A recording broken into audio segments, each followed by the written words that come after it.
இந்த வீடியோவில் தமிழின் தொன்மை அந்த தலைப்பில் இருக்கக்கூடிய கொள்கை வகை வினாக்கள் தான் பார்க்க போகிறோம். மனித நாகரிகத்தின் தொட்டில் என அழைக்கப்படுவது எது? இளமொரியா. பருளை ஆற்றின் பன்மலை அடுக்கத்து குமரிக்கோடும் கொடுங்கடல் கொள்ள என்ற பாடல் இடம்பெறுவது சிலப்பதிகாரம்.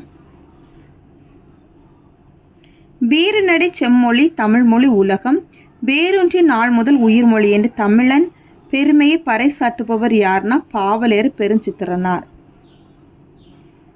திருந்திய பண்பும் சீர்த்த நாகரிகமும் பொருந்திய வாய்மொழி தமிழ் செம்மொழியாம் என்றவர் யார்னா பரதிமார் கலைஞர். 16 செவ்வியல் தன்மைகளை கொண்டது செம்மொழி, அதுவே நம்மொழி என்று கூறியவர் யார்னா பாவாணர். செம்மொழி தகுதிப்பாடுகளாக 11 தகுதி கோட்பாடுகளை வரையறுத்த தமிழ் அறிஞர் முஸ்தபா. உலகம் தோன்றிய போதே தோன்றிய தமிழை அதன் தொன்மை கருதி என்றுமுள்ள தென் தமிழ் என்று கூறியவர் யார்னா கம்பர். தமிழ் மொழி பிராகியி முதலான வடபுல மொழிகளுக்கு தாய்மொழியாக விளங்குகிறது என்பார் யார்? ஹார்ட்வெல். சங்க இலக்கியத்தின் மொத்த அடிகள் எத்தனை அப்படின்னா 26,350. தமிழ் இலக்கணம் படிக்க படிக்க விருப்பத்தை உண்டாக்குது என்றவர் யாருன்னா கெல்லட். நமக்கு கிடைத்த இலக்கண நூல்களில் மிக பழமையானது எதுனா தொல்காப்பியம். தொல்காப்பியரின் ஆசிரியர் யார்னா அகத்தியர். யாதும் ஊரே யாவரும் கேளீர் என உலக மக்களை ஒன்றிணைத்து உறவுகளாக்கிய உயிர் சிந்தனை மிக்க நூல் எது அப்படின்னா புறநானூறு. பிறப்பொக்கும் எல்லா உயிருக்கும் என உலகுக்கு எடுத்துரைக்கும் நூல் எது? திருக்குறள். அரசியல் பிழைத்தோருக்கு அறம் கூற்றாகும் என்ற அறநெறியை உணர்த்துவது எது? சிலப்பதிகாரம்.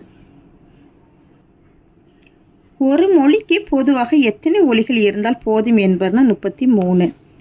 தமிழில் உள்ள மொத்த ஒலிகள் எத்தனை அப்படின்னா 500. நடுவண் அரசு தமிழ் மொழியை செம்மொழியாக அறிவித்த ஆண்டு 2004. இந்தியாவில் பேசப்படும் மொழிகள் அனைத்தையும் மொழியியல் அறிஞர் எத்தனை மொழி குடும்பங்களுக்குள் அடக்குவர் அப்படின்னா 4. இந்திய நாட்டில் 1300க்கும் மேற்பட்ட மொழிகள் பேசப்படுவதால் நம் நாட்டை மொழிகளின் காட்சி சாலை என்றவர் யார் அப்படின்னா அகத்தியலிங்கம். இன்று 23க்கு மேற்பட்ட திராவிட மொழிகள் உள்ளன. இவற்றை எத்தனை வகையாக பிரிக்கலாம் அப்படின்னா 3 வகையாக பிரிக்கலாம். நூலாசிரியர் பொறுத்துக. திராவிட மொழிகளின் ஒப்பிலக்கணம் ஹார்ட்வெல். தொல்காப்பியம். அகத்தியர். சிலப்பதிகாரம் இளங்கோவடிகள். சரி, அது எந்த ஆப்ஷன்ல இருக்குன்னா சி ஆப்ஷன்ல இருக்கு. திராவிடம் என்னும் சொல்லை முதலில் உருவாக்கியவர் யார்னா குமாரிலப்பட்டர்.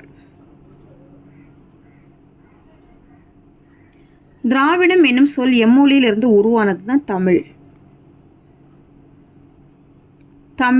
திரமுழ திராவிட என கூறிய மொழியியல் அறிஞர் யார் அப்படின்னா ஈராஸ் பாரதியார். பட்டியல் 1 பட்டியல் 2 பொறுத்துக. தமிழ் கெழு கடல்னா புறநானூறு. தமிழ் வேலினா பரிபாடல். கூடலில் ஆய்ந்த ஒன்றின் தமிழன் மாணிக்க வாசகம். செம்மொழி தகுதிப்பாடுகள் 11 கோட்பாடுகள். இது எந்த ஆப்ஷன்ல இருக்கு அப்படின்னா ஆப்ஷன் சில இருக்கு. அடுத்ததான் பட்டியல் 1 பட்டியல் 2 பொறுத்து சொல்லியிருக்கிறாங்க. தமிழ் மலையாளம் தென் திராவிட மொழிகள். தெலுங்கு நடு திராவிட மொழிகள். குருக் மால்தோ வட திராவிட மொழிகள். ஓலை சுவடிகளை புதுப்பித்து பாதுகாத்தல் யுனெஸ்கோ. இது எந்த ஆப்ஷன்ல இருக்குன்னா ஏ ஆப்ஷன்ல இருக்கு. அடுத்ததான் பொறுத்துக்க தான் பட்டியல் 1 பட்டியல் 2 பொறுத்து சொல்லியிருக்கிறாங்க. முதற் சங்கம் கடல் கொண்ட தென் மதுரை. இடைச்சங்கம் கபடாபுரம். கடைச்சங்கம் மதுரை. பண்டைய தமிழகம் பருளி ஆறு. இது எந்த ஆப்ஷனில் இருக்குன்னா ஆப்ஷன் பி. அவ்வளோதான் இந்த வீடியோ. தேங்க்யூ.